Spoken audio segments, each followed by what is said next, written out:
நான் இவ்வளோ படம் பண்ணியிருக்கேன். இந்த சிங்கம் புலி கரடிகளெல்லாம் வச்சு மேய்ச்சிருக்கேன். எனக்கு எவ்வளோ டென்ஷன் இருந்திருக்குன்னு உங்களுக்கு தெரியும். நான் வீட்டில் படுத்து தூங்கின நாட்களை விட ஸ்டுடியோவில் படுத்து தூங்கின நாட்கள் தான் அதிகம். ஆகவே நான் வீட்டையே கவனித்ததில்லை. ஆகவே வேலை வேலை வேலை டைரக்டர் ஆகணுங்கிற அந்த லட்சிய கூறி ஆகவே இப்படி உழைச்சி பாடுபட்டு ஸ்டுடியோவே எனக்கு வீடாக வாழ்ந்துக்கிட்டு இருந்தேன். ஆகவே ஒரு கதவு திறந்தால் ஒரு கதவு மூடும்பாங்க. ஆகவே சினிமா என்கிற என்னுடைய லட்சிய கனவு நிறைவேறிச்சு. ஆனால் குடும்பம் என்கின்ற என் குடும்ப வாழ்க்கை நிறைவேறலை. உலகம் உய்ய பேரறமாம் அருட்தொண்டில் பங்கு கொள்வோம் எனும் அருட்தந்தையின் கருத்திற்கிணங்க தன்னை மனவளக்கலையில் இணைத்துக் கொண்டு மகரிஷியின் கருத்துக்களை மக்களுக்கு கொண்டு சேர்த்து கொண்டிருக்கும் வணக்கத்திற்கும் பெருமதிப்பிற்கும் உரிய இயக்குனர் திரு SP முத்துராமன் ஐயா அவர்களை வாழ்த்துரை வழங்க அன்போடு அழைக்கிறோம். ஐயா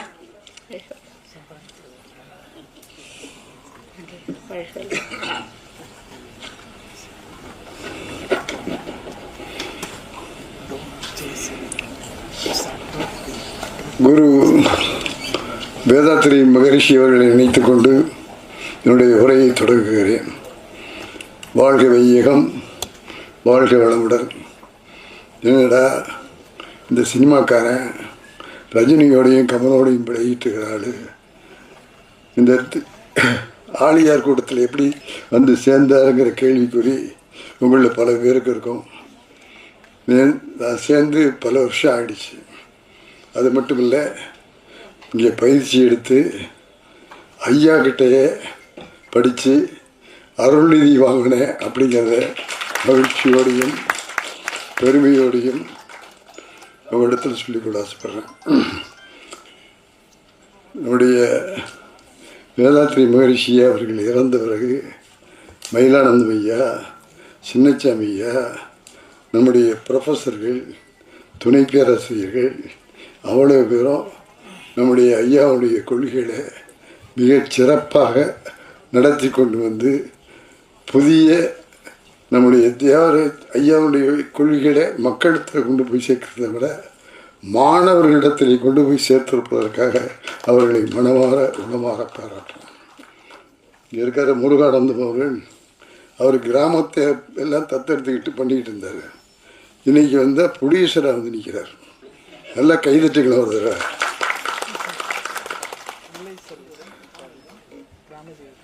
நான் அங்கே ஆழியாரில் ஐயாவோடு இருக்கிற போது ஒரு நாள் பேசிக்கிட்டு இருக்கும்போது வேதாத்திரி மகரிஷி ஐயா சொன்னாங்க, நான் அணுவிஷம்னு ஒரு நாடகம் எழுதியிருக்கேன் 30 வருஷத்துக்கு முன்னால். அதை நாடகமாக்கி போட்டிங்கன்னா நல்லாயிருக்கும், முயற்சி பண்ணி பாருங்கன்னு சொன்னாங்க. உடனே சென்னைக்கு வந்து பூர்ண விஸ்வநாதன் குரூப்பில் அந்த நாடகத்தை சொல்லி அதை நாடகமாக்கி ஐயாவுடைய பிறந்தநாள் அன்னைக்கு ஐயாவுடைய முன்னாலேயே ஆழியாரில் அணுவிஷம் நாடகத்தை நடத்தி கொடுத்தோம் அப்படிங்கிறத மகிழ்ச்சியோடு உங்கள்கிட்ட சொல்லிக்கலாம். அதை போய் நான் ஆழியாரில் என்னுடைய பிறந்தநாள் அன்னைக்கு பெரும்பகுதி ஆழியாரில் இருப்பேன். அப்படி இல்லை அப்படின்னா திருவத்தியூரில் இருப்பேன்.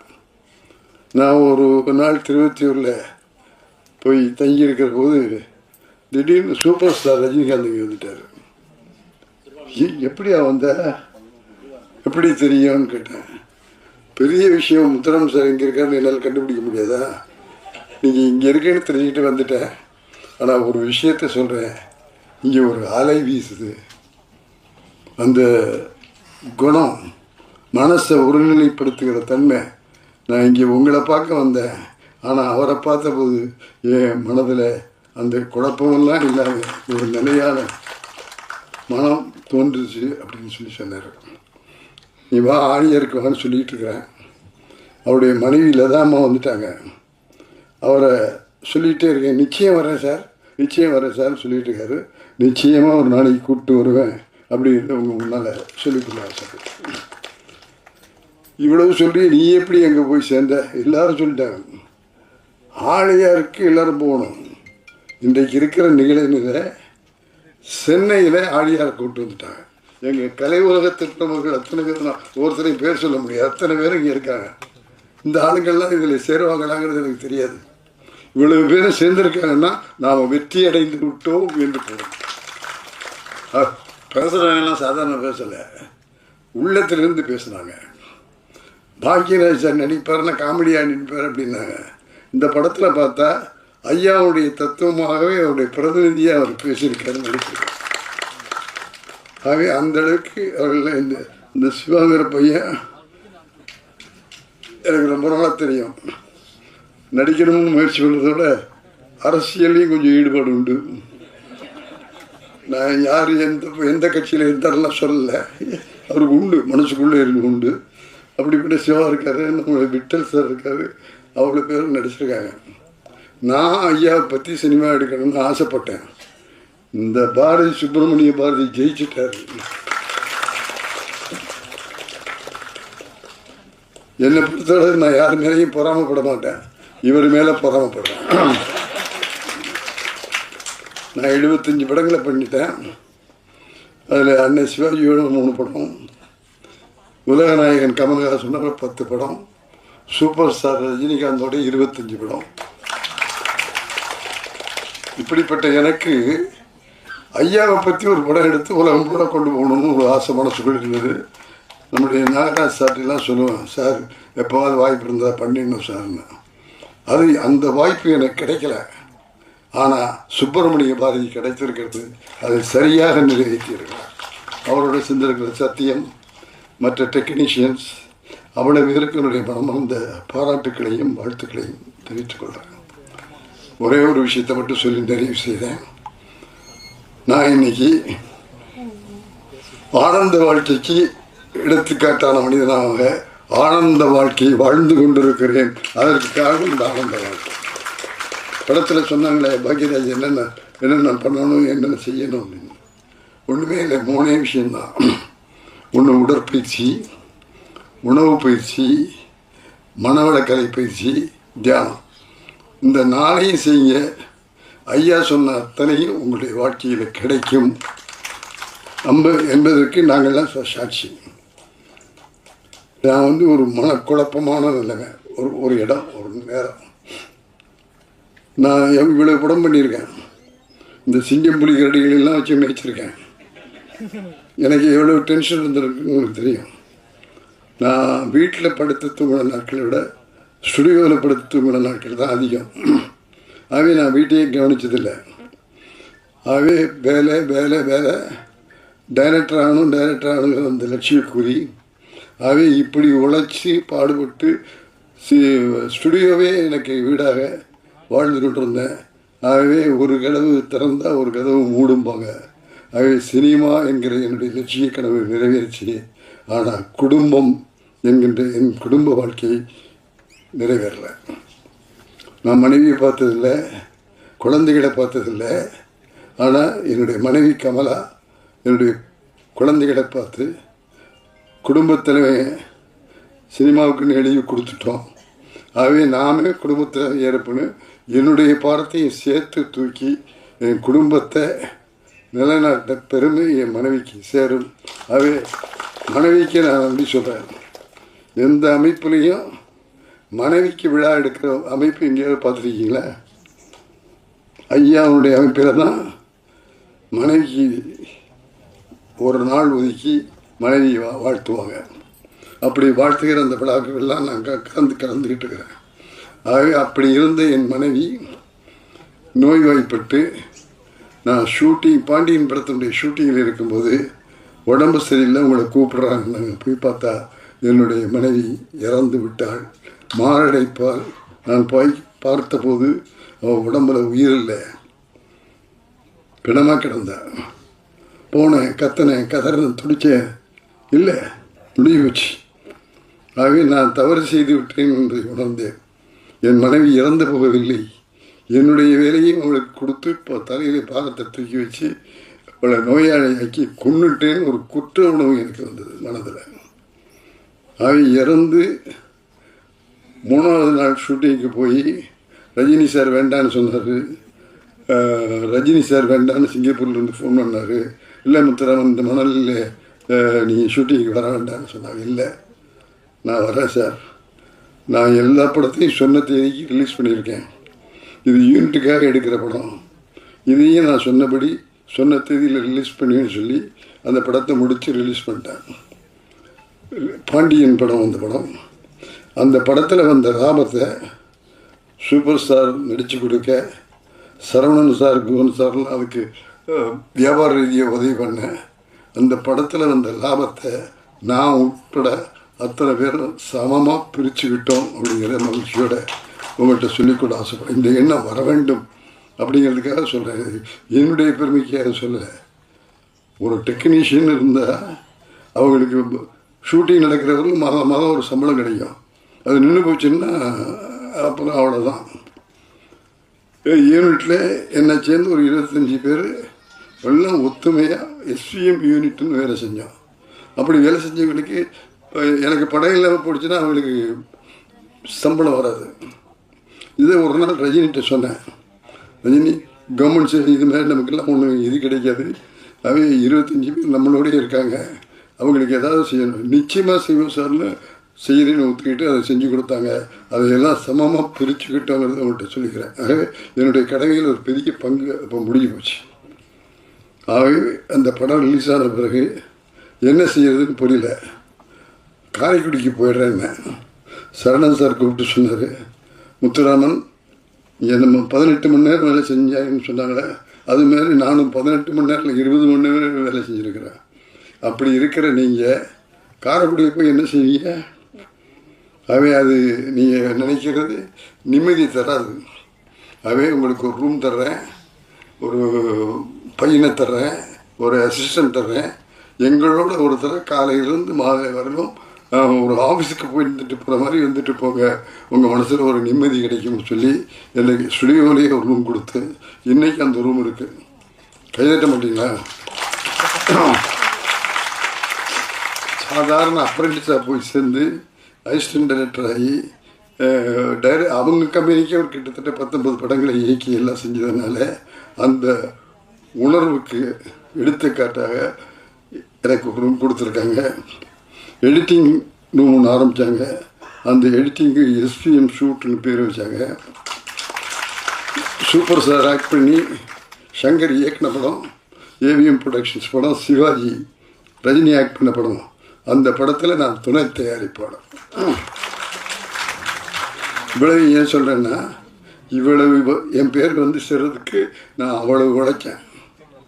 அந்த உழைப்பு எனக்கு பெரிய பலனை கொடுத்தது, லட்சியத்தை நிறைவேற்றி கொடுத்தது. ஆனால் என் மனைவியும் என் குடும்பத்தையும் நான் கவனிப்பேன். ஆகவே அந்த குற்ற உணவுக்கு என்ன செய்யறதுன்னு புரியல. சரவணன் சார் போகணுன்னு என்னை உட்கார வச்சுட்டாரு. அப்போவும் என் மனசில் கவலை போகல. என்ன செய்யறதுன்னு புரியாத போது என்னுடைய பிள்ளைகள்லாம் சேர்ந்து, அப்பா நீங்கள் அம்மாவையும் நினச்சிட்டு இங்கே இருந்தீங்கன்னா ஒரு குழப்பம் உண்டாகும், இப்படி பொள்ளாச்சி பக்கத்தில் போய் வந்தால் உங்களுக்கு மனது தெளிவாகும், நல்ல இயற்கை காட்சிகள் போக்குவரத்துலாம் இருக்கும் அப்படின்னு சொல்லி அந்த ஏரியாவை கூப்பிட்டு போனாங்க. அப்போ நான் ஆழியாருக்கு போனேன். ஆழியாருக்கு போய் அந்த அணையெல்லாம் பார்த்துட்டு திரும்பி பார்த்தா அறிவுத்திருக்கோயில்னு ஒரு போர்டு. என்னென்னு நம்ம கேட்காத ஒரு அமைப்பாக இருக்குது, என்ன இதுன்னு போது கேட்டபோது அங்கே இருக்கவங்க சொன்னாங்க, வேதாத்ரி மகரிஷின்னு ஒரு பெரியவர் இருக்கார், அவர் சில கொள்கைகளை சொல்லியிருக்காரு. அந்த கொள்கைகள் உடலுக்கு பலத்தை கொடுக்கும், மனசுக்கு பலத்தை கொடுக்கும், வாழ்க்கைக்கு நிம்மதியை கொடுக்கும்னாங்க. இதுதான் எனக்கு வேணும், இங்கே வந்து கற்றுக்கிட்டோமான்னு கேட்டேன். இல்லை, சென்னையிலேயே கிளைகள் இருக்குதுன்னு சொல்லிட்டு கேகே நகரில் ஆறுமுகியா அப்படிங்கிற பேராசிரியர்கிட்ட போய் பயிற்சி மனவளக்கலை பயிற்சி எடுத்துக்கிட்டு அதன் பிறகு ஆழியாருக்கு போய், ஆழியாரில் எனக்கு எல்லா ப்ரொஃபஸரும் எனக்கு பெருமையோடு எல்லாருமே குரு. இந்த ஐயா தங்கவேலி அங்கேருந்து சொல்லிகிட்டு இருக்காங்க, ஐயா பெருமாள் ஐயா, இப்படி எல்லாருமே அங்கே சேர்ந்து என்னை மகரிஷியினுடைய சிஷியனாகவே ஆக்கிட்டாங்க. ஆகவே மகரிஷியோடைய பழக்கம் வந்தது. அதை விட எனக்கு கிடைச்ச பெரிய பாக்கியம், மகரிஷி ஐயாவிடத்திலேயே மனவளக்கலை பயிற்சியை பெற்றேன், பாடம் படித்தேன், அவர் எனக்கு குரு என்பதை ஒரு இடத்துல சொல்லி, இவ்வளவு பரபரப்பாக படபடப்பாக ஓடிக்கிட்டு இருந்தேன்னா அந்த கவலைகளெல்லாம் மறந்து நிம்மதியோட மகிழ்ச்சியோட சந்தோஷமாக இருக்கேன்னு சொன்னால் வேதாத்திரி மகர்ஷிகள் சொல்லிக் கொடுத்த உடற்பயிற்சி, மனவளக்கலர்ச்சி, தியானம், உணவு பயிற்சி, இதுதான் காரணம். ஆகவே நான் இந்த ஆனந்த வாழ்க்கைக்கு இன்றைக்கு துணையாக இருக்கேன், சந்தோஷமாக இருக்கேன்னா அதுக்கு காரணம் வேதாத்திரி மகரிஷி என்பதை மகிழ்ச்சியோடும் பெருமையோடும் சொல்லிக் கொடுக்கிறேன். அதை சொல்லிக் கொடுவதற்கு காரணம் இங்கே பத்திரிகையாளர்கள், ஊடகங்களைச் சேர்ந்தவர்களெல்லாம் இங்கே வந்திருக்கிறார்கள். அவர்களுக்கெல்லாம் சொல்லி கேட்டுக்கொள்கிறேன்.